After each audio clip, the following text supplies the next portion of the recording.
నా పేరు శేష్ కుమార్. ఎన్నికల కమిషన్ వాలంటీర్పై కీలక వ్యాఖ్యలు చేయడాన్ని మేము ఖండిస్తున్నామని, అంతేకాక 1వ తేదీ పేద ప్రజలకు ఇవ్వాల్సిన పెన్షన్ అడ్డుకోవడం చాలా దారుణమని వైఎస్ఆర్ పార్టీ మహిళా జిల్లా అధ్యక్షురాలు తమ్మినేని మాధవి అన్నారు. స్థానిక జిల్లా పార్టీ కార్యాలయంలో మీడియా సమావేశంలో పాల్గొని మాట్లాడారు. ఈ కార్యక్రమంలో పార్టీ మహిళా అధ్యక్షుల సువర్ణ, కార్పొరేటర్ కృష్ణలత, గోలి లక్ష్మీ కోటేశ్వరి, అంబటి ప్రసాద్, గోలి తిరుపతిరావు తదితరులు పాల్గొన్నారు.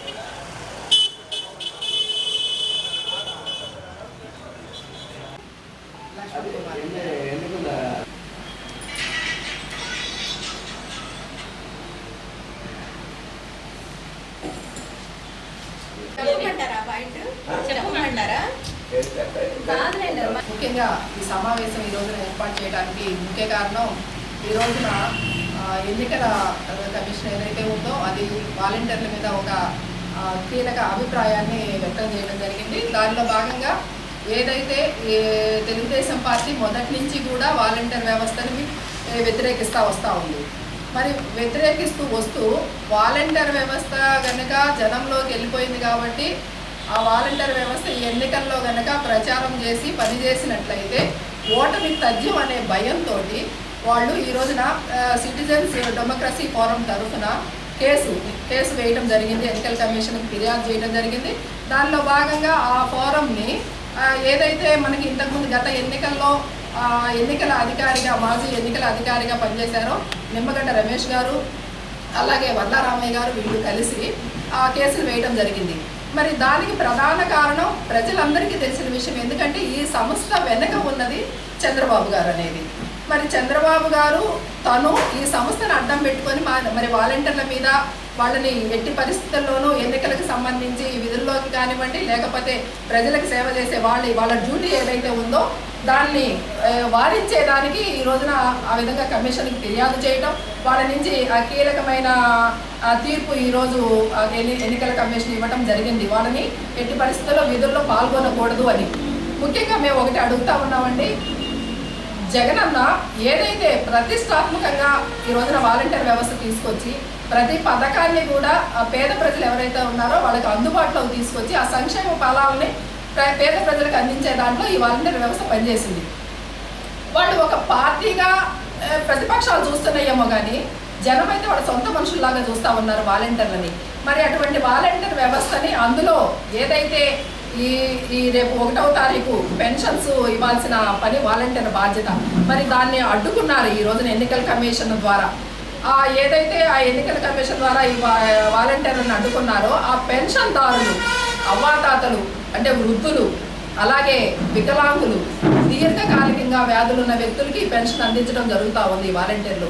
మరి ఇంటింటికి వచ్చి తెల్లవారుజామునే తలుపు కొట్టి పెన్షన్లు ఇచ్చే పరిస్థితి నుంచి ఈ రోజున చంద్రబాబు నాయుడు గారు ఆడించిన నాటకంలో ఈ రోజున ఉన్న పరిస్థితి, ఈ వృద్ధులు ఎవరైతే ఉన్నారో గత ప్రభుత్వంలో చంద్రబాబు నాయుడు గారి హయాంలో జరిగిన తెలుగుదేశం పార్టీ హయాంలో ఎలా అయితే ఈ పెన్షన్స్ బారులు తీరి ఏ గవర్నమెంట్ స్కూల్స్ దగ్గరో లేకపోతే మున్సిపల్ ఆఫీస్ కాడో రెవెన్యూ ఆఫీస్ కాడో తీసుకునే పరిస్థితిని మళ్ళా ఈ రోజున తీసుకొచ్చారనేది దాన్ని తీవ్రంగా మేము ఖండిస్తూ ఉన్నాం. ఎందుకంటే ఏ పార్టీ అయినా పేదలకి, బడుగు బలహీన వర్గాలకు కానీ వీళ్ళందరికీ సంక్షేమాన్ని అందుబాటులోకి తీసుకొచ్చే విధంగా ఉండాలి ఏ ప్రభుత్వం అయినా. కానీ సక్రమంగా పేదలకి ఏదైతే మంచి జరుగుతుందో దాన్ని తీసుకొచ్చే పనిలో భాగంగా ఈ రోజున జగన్ గారు ఈ ప్రవేశపెట్టిన వ్యవస్థ పనిచేస్తూ ఉంటే ఆ వ్యవస్థని వీళ్ళు భయంతోటో లేకపోతే మరి వాళ్ళకున్న సందేహాలు ఏంటో మొదటి నుంచి కూడా వాలంటీర్ వ్యవస్థను వ్యతిరేకించారు వీళ్ళు. మరి ఆ వాలంటీర్లని ఈ రోజున విధులకి ఆటంకాలు కలిగిస్తూ ఈ రోజున కమిషన్ని ఒక తీర్పుని తీసుకురావడం అనేది జరిగింది. దీనిలో భాగంగా మేము కోరేది ఏంటంటే, వృద్ధులు, అందులో ఇది ఎండాకాలం, ఈ నెల వచ్చే నెల జూన్ వరకు కూడా ఈ 3 నెలలు ఈ ఎన్నికల ఉన్న ఈ కోడ్ సందర్భంగా ఈ 3 నెలలు వృద్ధులు సచివాలయాల కాడికి వెళ్ళి తీసుకోవాల్సిన పరిస్థితి. ఆ సచివాలయ అడ్మిన్ ఎవరైతే ఉన్నారో వెల్ఫేర్ ఇవ్వాలి. ఇప్పుడు రేపు పెన్షన్ ఒక వెల్ఫేరు ఒక సచివాలయ పరిధిలో ఉన్న ఎంతమందికి పెన్షన్ ఇవ్వగలుగుతారు? అందులో ఈ వృద్ధులకి ఆ తంబు సరిగా పడదు. కొంతమంది ఐరిష్ తీసుకోవాల్సిన పరిస్థితి ఉంటుంది.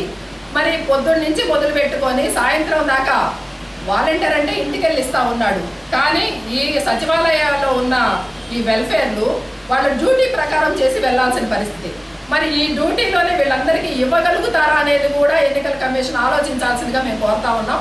ఒకటి, అలాగే ఎవరైతే ఈ పెన్షన్ తీసుకునే అర్హులు ఉన్నారో కొంతమంది హాస్పిటల్స్లోనో వేరే ఊళ్ళలో ఏదైనా దీర్ఘకాలిక వ్యాధుల ద్వారా పెన్షన్ పొందుతున్న వాళ్ళు ఆ హాస్పిటల్స్లో చికిత్స పొందుతూ కూడా దూర ప్రాంతాల్లో ఉన్న సందర్భాలు మనం అనేకం చూస్తూ ఉన్నాం. మరి వీళ్ళందరి పరిస్థితి ఏంటి? వీళ్ళు హాస్పిటల్స్లో వాళ్ళు చికిత్స పొందుతున్న వాళ్ళు సచివాలయంలోకి వచ్చి ఈ వెల్ఫేర్ ద్వారా ఈ పెన్షన్ పొందే అవకాశం ఉందా అని మేము ప్రశ్నిస్తూ ఉన్నాం.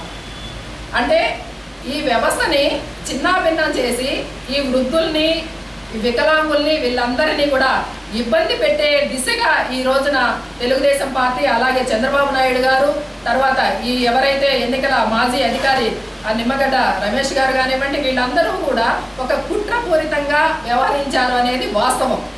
మరి దీనిని తిరిగి ఈ పెన్షన్దారులు ఎవరైతే ఉన్నారో వృద్ధులు, అవ్వాతాతలు, వీళ్ళందరూ కూడా ఇబ్బంది పడకుండా వాళ్ళకి పెన్షన్ అందే విధంగా కూడా ఎన్నికల కమిషను పునరాలోచించాలని చెప్పేసి వాళ్ళకి ఎటువంటి ఇబ్బందులు కలగకుండా పెన్షన్ ఈ 3 నెలలు కూడా ఇచ్చే విధంగా కూడా ఆదేశించాలని చెప్పేసి మేము కోరుకుంటా ఉన్నాం. అలాగే ముఖ్యంగా ఎవరైతే ఈ పెన్షన్దారులు ఉన్నారో వాళ్ళు ఈ సచివాలయానికి వెళ్ళి ఆ వెల్ఫేర్ ద్వారా పెన్షన్ తీసుకునే దాంట్లో భాగంగా వాళ్ళకి కనీస అవసరాలు కూడా కల్పించాల్సిన బాధ్యత ఈ రోజున ఈ ఎన్నికల కమిషన్ తీసుకోవాలని కూడా మేము కోరుతా ఉన్నాం. ఎందుకంటే వేసవి కాలం, ఒక్కసారి అందరూ వెళ్ళి సచివాలయానికి వెళ్ళినా కానీ వాళ్ళు అక్కడ కూర్చునే పరిస్థితి కానీ, లేకపోతే వాళ్ళకి మంచినీళ్ళ సదుపాయాలు కానీ ఇవన్నీ కూడా కల్పించాలా. మరి అవన్నీ కూడా ఇప్పుడు ఉండే పరిస్థితి ఉండదు. మరి అవన్నీ కూడా కల్పించి మరి వాళ్ళు ఎట్టి పరిస్థితుల్లో కూడా వాళ్ళు ఇబ్బంది పడకుండా తిరిగి పాత రోజుల్లో లాగా పెన్షన్ తీసుకునే వాళ్ళు ఖచ్చితంగా సొమ్మసిల్లి పడిపోవటమో, మళ్ళీ హాస్పిటలైజ్ అవ్వటమో ఇలాంటి సందర్భాలు గతంలో చాలా చూసాం. మరి ఇటువంటి పరిస్థితిని అన్నింటినీ కూడా దృష్టిలో పెట్టుకొని ఇక్కడ ఒక ఎన్నికల గురించో లేకపోతే ఒక పార్టీ ఎక్కడ ఈ వాలంటీర్ వ్యవస్థ ద్వారా విజయం చేకూరుతుందో అని చెప్పే ఆలోచన కాకుండా ఈ వృద్ధులు, వికలాంగులు, అలాగే దీర్ఘకాలిక వ్యాధులు ఉన్న ఈ పెన్షన్దారులను దృష్టిలో పెట్టుకొని ఎన్నికల కమిషన్ ఆలోచించాలని చెప్పేసి వైఎస్ఆర్సీపీ పార్టీ తరఫున మేము మరీ వారికి విజ్ఞప్తి చేస్తూ ఇంకోసారి ఆలోచించి నిర్ణయం చేయవలసిందిగా వారిని కోరుతాం. హైకోర్టు ఉత్తర్వుల మేరకు ఎలక్షన్ కమిషన్ ఇచ్చినటువంటి వాలంటీర్లు రేపు 1వ తేదీ అందుకునే పెన్షన్ వాలంటీర్ల ద్వారా ఇవ్వకూడదు అనే దాని గురించి మా వైఎస్ఆర్సీపీ పార్టీ తరఫున మేము ఈరోజు పత్రికా సమావేశం ఏర్పాటు చేయడం జరుగుతుంది. ఎవరిని చేయి చాపి ప్రాధాయపడకుండా వాళ్ళ శక్తితో వాళ్ళ పెద్ద కొడుకు నిద్ర లేవగానే నిద్ర కళ్ళతో తలుపు తట్టి ఇస్తున్నటువంటి జగనన్న పెన్షన్ పథకాన్ని మరి ఇంకా కొన్ని గంటలలో వాళ్ళ చేతికి అందిపోయిన పెన్షన్ని మరి ఈరోజు ఈ వార్తని మాధ్యమాల ద్వారా, సోషల్ మీడియా ద్వారా, మరి పత్రికా ముఖంగా వెలువరించడం జరుగుతుంది. మరి మా సోదరుడు చెప్పిన విధంగా మరి 2.5 లక్షల మంది వాలంటీర్ల ద్వారా అందించే ఈ మహత్తర కార్యక్రమాన్ని ఏ యొక్క ఆల్టర్నేటివ్ విషయాలు లేకుండా మరి ఎట్లా మీరు చేయగలరు అని అంటున్నాము. మరి కరోనా లాంటి కష్టకాలంలో ఇంట్లో నుంచి మనుషుల్ని బయటికి రాకుండా ఉన్నప్పుడు ఇటువంటి వాలంటీర్లు గోను సంచులు మోస్తున్నారు అని చెప్పి వాళ్ళ ద్వారా ఎన్నో రకాలైన సేవల్ని చేయించుకొని వాళ్ళని ఒక అగంతకులుగా, టెర్రరిస్టులుగా భావించి మన ప్రతిపక్ష పార్టీ వాళ్ళు చేస్తున్నారు. మరి మమ్మల్ని సైకోలు అని అంటున్నారు. మరి ఈ ప్రతిపక్ష రాజకీయ నాయకుల్ని రాక్షస జాతులు అనాలా, ఇంకో పేరుతో ఏమన్నా పిలవాలా? మరి అట్లానే దీర్ఘకాలిక వ్యాధులు ఉన్న వాళ్ళు, బెడ్ ఉన్న వాళ్ళు, ఎంతోమంది ఐరిష్ ఉంటే తప్పితే కొంతమందికి పెన్షన్ రాదు. కొంతమంది వాలంటీర్ లాగిన్తో పెన్షన్ తీసుకునే వాళ్ళు ఉంటారు. మరి ఆ వాలంటీరు పెన్షన్ అయితే ఇవ్వకూడదు, కానీ వాలంటీర్ లాగిన్తో పెన్షన్ తీసుకునే వాళ్ళు ప్రతి ఒక్క క్లస్టర్లో, ప్రతి ఒక్క డివిజన్లో, ప్రతి ఒక్క గ్రామంలో, ప్రతి ఒక్క గ్రామ వార్డు సచివాలయాల్లో ఎక్కడో ఒక్కడ ఉన్నారు. ఎక్కడో ఒక్కడ కాదు, మన ఒంగోలు టౌన్లోనే చాలామంది ఉన్నారు. మరి వాళ్ళందరినీ ఎలా మేనేజ్ చేస్తారు, వాళ్ళందరికీ మరి వాలంటీర్ లాగిన్ ద్వారా డబ్బులు అందుకునే వాళ్ళకి ఈ 3 నెలలు పెన్షన్ ఇవ్వరా? న్యాయ వ్యవస్థని, పత్రికా వ్యవస్థని, మీడియా వ్యవస్థని మేనేజ్ చేసేంత ఈజీగా ప్రజా వ్యవస్థని మేనేజ్ చేయలేరు ప్రతిపక్ష పార్టీ వాళ్ళు. కాబట్టి దీన్ని గుర్తుపెట్టుకొని ముందు ఎందుకంటే ప్రభుత్వానికి ప్రజలకి మధ్య ఉన్నటువంటి ఇనుప గోడలని వాలంటీర్ల రూపంలో, సంక్షేమ పథకాల రూపంలో, ఆర్థిక వనరుల్ని ప్రతి ఇంటికి కూడా నేరుగా తీసుకెళ్ళినటువంటి ప్రభుత్వం ఏదన్నా ఉంది అంటే అది జగనన్న ప్రభుత్వం, అది వాలంటీర్ వ్యవస్థ. మరి అటువంటి వాలంటీర్ వ్యవస్థని ఈ రోజున మీరు ఆపేశారు. కనీసం ఈ పింఛన్ వాటికైనా సరే వాలంటీర్ల ద్వారా మా ధ్యేయం ఒకటే, మేము కోరుకునేది ఒకటే, మేము ప్రాధాన్యపడేది ఒకటే, వాళ్ళకి ఇన్ టైంలో 1వ తేదీ నుంచి సరే మీరు బ్యాంక్ హాలిడేస్ అని కానివ్వండి, ఆర్థిక సంవత్సరం క్లోజ్ అవనివ్వండి, కానీ 1వ తేదీ నుంచి 3వ తేదీ వరకు బ్యాంక్ హాలిడేస్ కానివ్వండి, మీరు ఎన్ని చెప్పుకున్నారు, అట్లీస్ట్ 3వ తేదీ నుంచి అయినా సరే 3వ తేదీ ఉదయం నుంచి సాయంకాలం లోపు ప్రతి ఒక్కరికి కూడా పింఛన్ అందుకునే అవ్వాతాతలకి, వితంతువులకి, వికలాంగులకి ప్రతి ఒక్కరికి కూడా ఈ పింఛను అందజేయాలని, దానికి ఆల్టర్నేటివ్ థింగ్స్ని ఎలా అయితే ఈ హైకోర్టు ఉత్తర్వుల ద్వారా మీరు చెప్పారో ఈ ఆల్టర్నేట్ థింగ్స్ కూడా మేము ఇవన్నీ చేస్తున్నామని చెప్పి ప్రజలకి చెప్పాలని చెప్పి మేము మీడియా ముఖంగా మేము కోరుకుంటూ, ప్రభుత్వం రాకముందే ఇంత అగత్యాలకి గురిపెడుతున్నారు.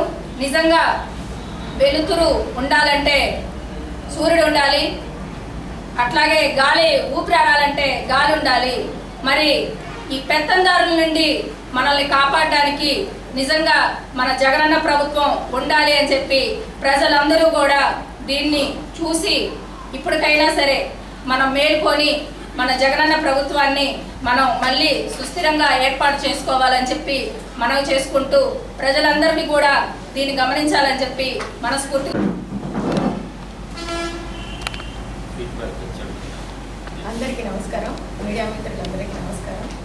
ఈరోజు వాలంటీర్ వ్యవస్థని నిర్వీర్యించాలనే ఒక ఉద్దేశంతో ముందుకు వచ్చిన ప్రతిపక్షం వాలంటీర్లు ఈరోజు రేపటి నుంచి పెన్షన్లు ఇవ్వడానికి వీల్లేదు అని ఒక సందేశంతో ఈరోజు ముందుకు వచ్చారు. ఇన్ని రోజులు పనికొచ్చిన వాలంటీర్లు ఈరోజు పనికి రాకుండా పోయారు. కొద్ది రోజులైతే విష ప్రచారం చేశారు, వీళ్ళు సైకోలు అన్నారు, వీళ్ళు ఉగ్రవాదులు అన్నారు, వీళ్ళు ఎందుకు పనికిరారు, గోతాలు మోసే ఉద్యోగస్తులు అన్నారు. సరే, మళ్ళీ నిన్నటికి నిన్న వీళ్ళని మళ్ళీ మా ప్రభుత్వం వస్తే మిమ్మల్ని మళ్ళీ ఉద్యోగాల్లో ఉంచుతాం, మీ ఉద్యోగం మీకే ఉంటుంది, మీకు టెంపరీ నుంచి ఆర్డినరీ చేస్తామని చెప్పారు. ఓకే, అదే అయిపోయింది. తీరా అది అయిపోయిన తర్వాత ఈరోజు వాళ్ళలో భయం పట్టుకున్నట్టుంది. నిన్నటికి నిన్న నుండి కోర్టుకు వెళ్ళి వాలంటీర్లు ఈ రేపటి నుంచి పెన్షన్లు ఇవ్వడానికి వీల్లేదు అని చెప్తున్నారు.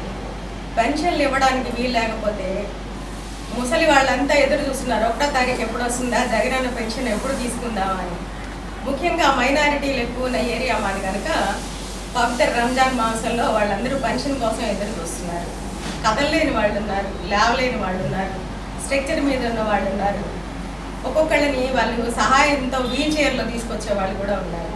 మధ్యాహ్నం నుంచి ఫోన్లు చేస్తున్నారు, అమ్మ రేపు పెన్షన్ రాదా, జగనన్న పెన్షన్ మాకు ఇవ్వరా, ఈ నెలలో పండగ ఉంది, ఎలా చేసుకోవాలి అని చాలా ఇబ్బంది పడుతున్నాం అని ఏడుస్తూ అడుగుతున్నారు. వాలంటీర్ రాదా మా ఇంటికి అన్న ఆలోచన వాళ్ళకి నెల నుంచే బయలుదేరింది. వాలంటీర్ ఈ నెలలో మా ఇంటికి రాదంట, మాకు పెన్షన్ ఇవ్వదేమో అని. కానీ ఈరోజు హఠాత్తుగా వచ్చిన ఈ వార్త విని వాళ్ళంతా భయంతో ఫోన్లు చేస్తున్నారు, రేపటి నుంచి పెన్షన్ ఇవ్వకపోతే ఏం చేయాలి. కేవలం పెన్షన్ మీద ఆధారపడి, మందుల మీద ఆధారపడి పెన్షన్ తెచ్చుకుంటే కానీ హాస్పిటల్లో చూపించుకోలేని దీనస్థితిలో ఉన్న వాళ్ళు కూడా చాలా మంది ఉన్నారు. మైనారిటీలకి ఇంపార్ట్ అయిన ఈ నెలలో, ఈ రంజాన్ మాసంలో ఇలా చేస్తున్న మీకు ఇలా పగ తీర్చుకుంటున్నారనే చెప్పాలి. వృద్ధుల మీద పగ తీర్చుకుంటున్నారు టీడీపీ వాళ్ళు, వితంతువుల మీద పగ తీర్చుకుంటున్నారు. ఒక పేషెంట్ హాస్పిటల్లో ఉన్నారు, వాళ్ళకి చేతికి 5,000 పెన్షన్ ఇస్తున్నారు ప్రతి నెల. ఆ పెన్షన్ని లేకుండా పగ తీర్చుకుంటున్నారు. ఏం చేయాలనో మీ ముఖ్య ఉద్దేశం మాకు అర్థం కావట్లేదు. ఎన్ని పార్టీలు కలిసి వచ్చినా మీరు గెలవలేమనే ఒక వృధా ప్రయాసతోనే మీరు భయంతో ఇలాంటి పనులు చేస్తున్నారని మేమైతే అనుకుంటున్నాం. ఒకటి మాత్రం గుర్తుంచుకోండి, జనాలు ఎప్పుడు ఆలోచించగలుగుతున్నారు, వాళ్ళంతా తెలివిగానే ఉన్నారు. మీరు ఈరోజు భయపడితే భయపడే వాళ్ళు ఎవరు లేరు. కానీ దీనికి ప్రత్యామ్నాయం చూడండి. ఆపేస్తే ఇది ఆగిపోయే పని కాదు. ఒక్క రోజుతో మీరు చేతులు అడ్డం పెట్టి ఏ పనిని ఆపలేరు. ఈ నెల కాకపోతే వచ్చే నెలైనా పెన్షన్లు ఇవ్వగలరు, కానీ ఈ నెల పెన్షన్ లేకపోతే బతకలేని వాళ్ళ గురించి ఆలోచించండి. వెంటనే ఎలా ఇవ్వాలి అనేది చూడండి. ఒక్కొక్క సచివాలయంలో అయితే లీవ్లో ఉన్న వాళ్ళు ఉన్నారు, మెడికల్ లీవ్లో ఉన్నారు. మా సచివాలయంలో 3 స్టాఫ్ లేరు, 2 ఉన్నారు. రేపు మీరు పెన్షన్ తీసుకోమంటే 2,40,000 మంది ఈ రోజు రేపటి రోజున పెన్షన్ తీసుకునే వృద్ధులు ఉన్నారు. వీళ్ళందరికీ పెన్షన్లు ఎలా ఇవ్వాలో మీరు ముందుగానే చెప్పి ఇలాంటి న్యూస్ రిలీజ్ చేయాల్సింది. కాబట్టి దీన్ని ఒకసారి ఆలోచించి దీనికి ప్రత్యామ్నాయంగా మాకు ఏదైనా త్వరగా ఒక ఉపయోగం ఆలోచించి వెంటనే దీన్ని నిర్ణయం తీసుకోవాల్సిందిగా మేము అందరినీ కోరుకుంటూ సెలవు. ఈరోజు ఈ మీడియా సమావేశం ఏర్పాటు చేయడానికి ముఖ్య గల కారణం ఏంటంటే, నిమ్మగడ్డ రమేష్ గారు హైకోర్టు నుంచి ఒక తీర్పు తెచ్చారు. వాలంటీర్లు విధులు చేయకూడదని చెప్తున్నారు. వాలంటీర్లు విధులు చేయకూడదని చెప్తున్నారు సార్. మీరు ఒకసారి వాలంటీర్ల వల్ల కరోనా టైంలో ఎంత సేవ చేశారో, కరోనాలో టైంలో ఒకసారి వాలంటీర్లు ఒకసారి గుర్తు చేసుకోండి. మీరు ఈరోజు హైకోర్టుకి వెళ్ళి ఈ విధంగా తీసుకురావడం కరెక్ట్ కాదండి. హైకోర్టుకి వెళ్ళేసి మీరు వాలంటీర్లు రద్దు చేయాలని చెప్తున్నారు. వాలంటీర్లు ఉన్నందువల్ల ప్రజలకి ఎంత మేలు జరుగుతుందో ప్రజలందరికీ తెలుసండి. ఈరోజు ప్రజలు కూడా గమనిస్తున్నారు. రేపు ఉదయం తెల్లవారితే పింఛన్లు తీసుకోవాలి అని అంటే పెన్షన్దారులు వాళ్ళ ఇంటికి వాలంటీర్లు వెళ్ళి ఉదయాన్నే వాళ్ళ ఇంటికి వెళ్ళి ప్రతి ఇంటికి వెళ్ళి తలుపు కొట్టి ఇదిగోమ్మా మీ పెన్షన్ అని ఇస్తున్నారు. రేపు తెల్లారితే పెన్షన్దారులు పనులకు వెళ్ళే వాళ్ళు ఉంటారు, కూలి పనులు చేసుకునే వాళ్ళు ఉంటారు. సచివాలయాల దగ్గరికి వెళ్ళి వాళ్ళ టైంకి 10:30కి వస్తారు, 5 గంటలకు వెళ్ళిపోతారు. ఆ 10:30కి వెళ్ళి 5 గంటల లోపే పెన్షన్ ఇవ్వాలి. సర్వర్ ప్రాబ్లం ఉంటుంది, ఐడి షో ఉంటుంది, తంబు పడదు కొంతమందికి. ఈ ప్రాబ్లాలన్నీ ఉంటుంది. ఉన్నప్పుడు మీరు ఈ విధంగా ఎలాగా మరి హైకోర్టు నుంచి మీరు వాలంటీర్ని పెన్షన్స్ ఇవ్వకూడదని చెప్తున్నారో మాకైతే అర్థం కావట్లా. ఒక వృద్ధులు కానీ మామూలుగా వికలాంగులు కానీ ఎంతో ఇబ్బంది పడతారు. సచివాలయానికి వెళ్ళి పెన్షన్ తీసుకోవాలంటే 10:30కి వెళ్ళాలి. 10:30కి వెళ్ళాలంటే పనులకు వెళ్ళాలంటే 8:30 పనులకు పోవాలి. ఆ రోజు పని మానుకోవాలి. కూలి మానుకొని వాళ్ళ కూలి వచ్చేసి 500 కూలి ఉంటుంది. 500 కూలి మానుకొని పెన్షన్ తీసుకోవాలి. ఆ పెన్షన్ తీసుకోవడానికి వెళ్తే ఆ పెన్షన్ ఆ రోజు ఇస్తారా లేదా రేపు ఇస్తారా, ఎన్ని రోజులకి ఇస్తారా అన్నదే తెలియదు. అది మీకు కనిపించలేదా సార్?